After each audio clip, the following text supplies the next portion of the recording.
At the outset, let me thank the organizing institutions, NCSC and VPM Thane for giving me an opportunity to be a part of a small selected team to interact and deliberate on the latest state of affairs in the field of science communication, particularly I have been a very passionate listener because I'm a broadcaster. So my first instance is apart from being a reader, I'm a passionate listener. And I had great opportunity by being part of this team here. So I must thank Suhas Naik Satam and Dr. Bedekar for the opportunity to be a listener as well as a great learner because ultimately what in science communication we are stating at the thing which in the management circle being discussed lifelong learning, but it's a lifelong learning. That's exactly we have done, but we didn't know the word that was being used. We are in lifelong learning mode all the time. And that is what is always have kept us going. My senior colleague and friend, Vittal Narkani, had deliberated on many things in a very positive atmosphere and particularly the transitional phases which his publication and the transitional phase through which Prasar Bharati is going. And so we have been exchanging notes together for many days, last 2, 3 days. And I really find it very interesting that what approach we should take in an organization which is contracting and facing new challenges, particularly when there is a complete change, paradigm shift in the consumption of the news and communication patterns are changing to a great extent. Earlier, we were a top-down broadcaster because we were the source, and everybody used to consider that All India Radio is a information provider. All the competitive exam seekers always used to depend on our spotlight and many other things which we are broadcast at particular time. Now the convenience and learning at our own speed is the essence. And that's what, when I am a member of that Academic Council of ICMOU, there most of the time we discuss this particular thing, learning lifelong and at their own speed of learning. And that is how it is going to be important. And unfortunately, most of the people in the media industry at this moment are missing a point of learning and keep them learning lifelong and so that they can be relevant as well as it will be a opportunity for them to be relevant in their own life because ultimately it is the life, not just the science communication is just single small part of the life. So whatever opportunity which you get to know because information influx is enormous and from that we have to segregate the pearls from the stones. So that particular thing requires editorial approach and specific dimension of understanding the complexities of the life which we are experiencing. Ultimate aim of any person living a life is going to be the make life simple. Instead of making life simple, we get entangled into a life which is more chaotic and more complex. But ultimate aim is to be lead a simple life, and that simple life, living a simple life, is difficult. And the quest itself gives an opportunity for being very communicative about the area because science, if you bifurcate it from a life, then it becomes boring because most of the 15% or 20% maybe listeners, when we were to have some titles of the program also, if we have Vigyan Vishwa, we knew only 1 or 2% of the people are going to listen. And that is what I experienced of many of my colleagues in the print media too. Once you say that this is science supplement, published on one particular day or one science program which is broadcast on particular Sunday or Monday or whatever, people who are not interested are, it's not for me, it's a science thing. So it's not known. Nobody just give a credence to that. Similarly, in case of those who are in the professionally in the field of science, they are already into science with a microscopic view of specialization in all the things in that their area of interest. They say, "Arey, it is about say about nuclear energy. Oh, I am in the field of hydro energy. Why should I spend more time in listening to what the nuclear scientist is saying or sharing?" So this happens, and this particular thing always been witnessed by us throughout our life, and it's a struggle to remain relevant, attract listeners. Now commercial dimensions, all these things are going to be there. So I had a presentation with me, which was about a new approach to science, particularly in the field of disaster management, because climate change is here to stay. I mean, we have to live with it, and we have to adapt, mitigate. All sorts of things are there, but we are very slow. I mean, entire governmental setup itself, from the whether it is from India, America, wherever, they are very slow to respond to the things which are already there, because it's a very elaborate process. Lots of interests are to be cross interests are to be managed and iron out the differences and then approach a particular thing. So climate change was is about disaster management now.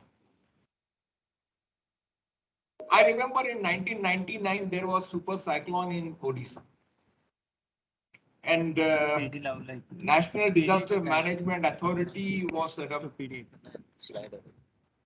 and that super cyclone had a great toll of the lives and properties and everything. And one of my colleagues who later went to state government was sent there, because when the search was carried out, he was the only Mohanty who knew Odia. So he was sent there, and then he was posted into Disaster Management Authority of the state.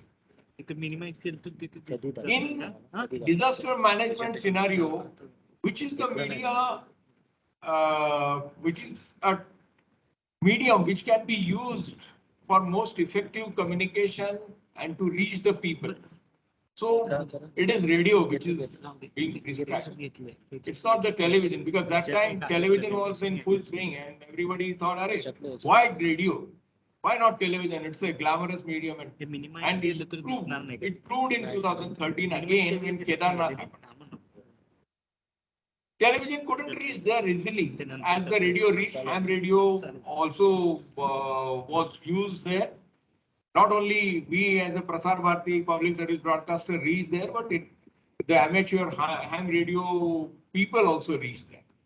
So it's not just that the radio is a something all India radio. Radio as a medium and as a technology for the radio is very important role in disaster management, and particularly the low-lying countries and the island nations. 37 small island nations group is there. It's they have created a group to put forward their and pursue their interests, because they are most vulnerable countries, and in that their radio scenario, their internet, and all other things are being integrated. It's there in my presentation. I don't want to elaborate on each slide how the email or internet radio or how it is sent. Only if I able to say that the most effectively prepared state in the country regarding disaster management is not the state which we consider as very, very progressive and forward looking. It is on the other coast, Odisha. Odisha is the state which is completely professionally very well prepared. After that 1999 cyclone, there are many cyclones which have come and gone. Now Western Coast, which was not having cyclone history to that extent, is now reached to that stage because of the climate change. And this is an example which we are planning to do in our programs also. In radio, we have had some good series. We had a series produced on climate change way back in 2012 when I traveled from Navapur up to the end of Sahyadri ranges in Maharashtra, talking and meeting with the people. And I was very saddened by the fact that the way the northern Sahyadri is not documented to that extent that the southern Sahyadri has been documented. Then I put forward many questions to many ecologists, to the development practitioners, policymakers, and we had an excellent series of about 7 or 8 radio documentary features on that. And from that, what we have seen is visible. It is now being enacted on the platform of our life. Not just academic discussion, or its time is gone now. Actually, there is no time. So when we meet person to person in a life, in a medium is there. So we have to communicate what research profile. See, recently that IPCC has come up with the second report in their 6th assessment, in which it is clearly said now the we 34,000 scientists have toiled to gather and cobble together all the information and make the predictions, everything. We are saying it. For example, honeybees. In Nasik, I stay, we used to have a lot of bees. One small tree is there in Nirgudi, which is useful in Ayurvedic treatment also for the legs and all other things. But the most essential thing was that it used to attract a lot of varieties of the bumblebees, and which I had said in my Parisar program, which we broadcast daily there for the creating awareness. That Parisar originated in Mumbai after the Taj Mahal case, when that judgment was passed that the public service, as a public service broadcaster, All India Radio has a duty. Apam Deshpande is also there. When it was finalized with Marathi Vignan Parishad, and 1 year Marathi Vignan Parishad entirely supplied all the script for their daily products. So that Parisar program in which we had catered to this particular aspect, we just tend to ignore that this only the honeybees can provide us honey. But I have seen honeybees feasting on the mangoes. In my garden, there are 2 mango trees, and sometimes I couldn't get the mangoes down because they remain there sometimes. So whenever bats, etc., have used and it was exposed, all the fleshy material was later on feasted by the honeybee. And this was not known to me at all. That honeybee feasting on something sugary material from nature and giving us, it's a change in the processing process has been changed by nature into another product. It's a biomimicry kind of thing I was thinking, and that's exactly we are following everywhere. So all these concepts, simply we are able to relate, if we are able to relate with the common people, radio being a medium for the person, you can say Angute Chap, you don't have to be literate at all, but you just have to have a vision to learn. Learning is not just the writing, reading. They can easily learn that, and that's exactly has been the focus. In new approach, the same thing is there. Only we are using all sorts of digital technologies. Best example is News on Air app. I was just talking with Dr. Burve, and we just broadcast an interview with Brahmos, former CEO, AFCU Thane, in the context that Brahmos missile landed in Pakistan. It was managed very well by the government of India's External Affairs Ministry and all the public diplomacy and soft power of that diplomacy. At the same time, it had a background of hypersonic missile being used by Russia in Ukraine. And Russia has been telling that we are the only country with that kind of technology, and America is on record that we didn't have answer to that so far.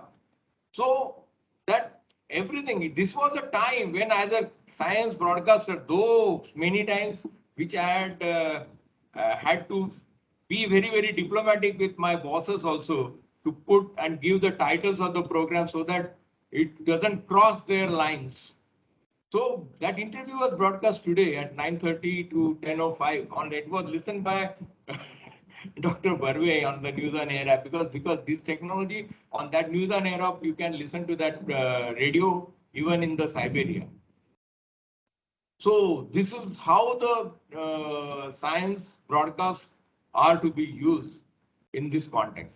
This Russian-Ukrainian war in the public domain, political reporting, and all sorts of diplomatic initiatives.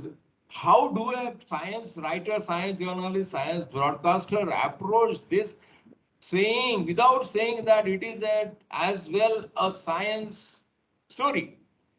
At the same time, bypass all sorts of so-called restriction, quote unquote, and reach the people.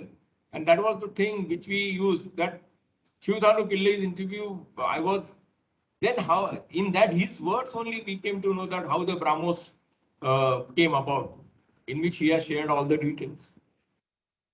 The technology is also covered in that. This is how the thing. Story is important. That story to be told in interesting manner on the radio is important. And that is where the new approach of science broadcasting is there. We cannot now take the material, see how a particular pipette is used, how the answers, why there are in the night time when we sleep, why the mosquitoes bite when you are having your body covered with the black blanket, and instead we should use the white this thing.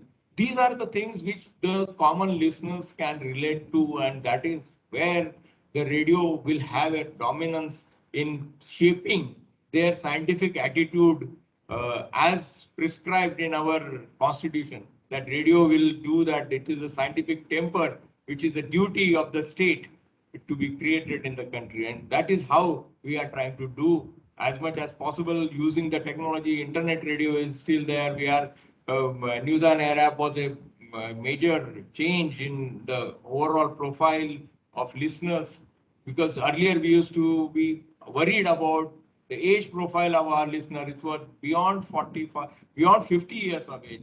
And then demographically we were worried. I mean, some of us were worried, and we told them that after some days, all the listeners who say we listen to the radio are beyond that age. Then we tried to change the formula, tweak it in such a manner that we came up with this News on Air app, and in which we provided an opportunity for youngsters also to join. What we see in this print media, citizen journalism, that's how we are having some programs like AR Next, etc., in which the youngsters and college going kids in this age period of Amrut Mahotsav of Azadi, we are taking their organizing competitions in the colleges in coordination with them, and then broadcasting program on based on that.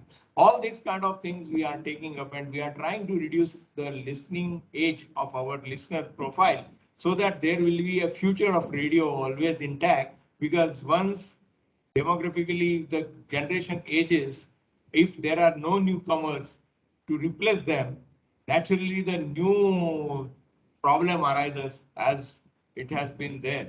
So that is how we are trying to change in science broadcast at All India Radio, with a very minuscule manpower for content generation remaining there.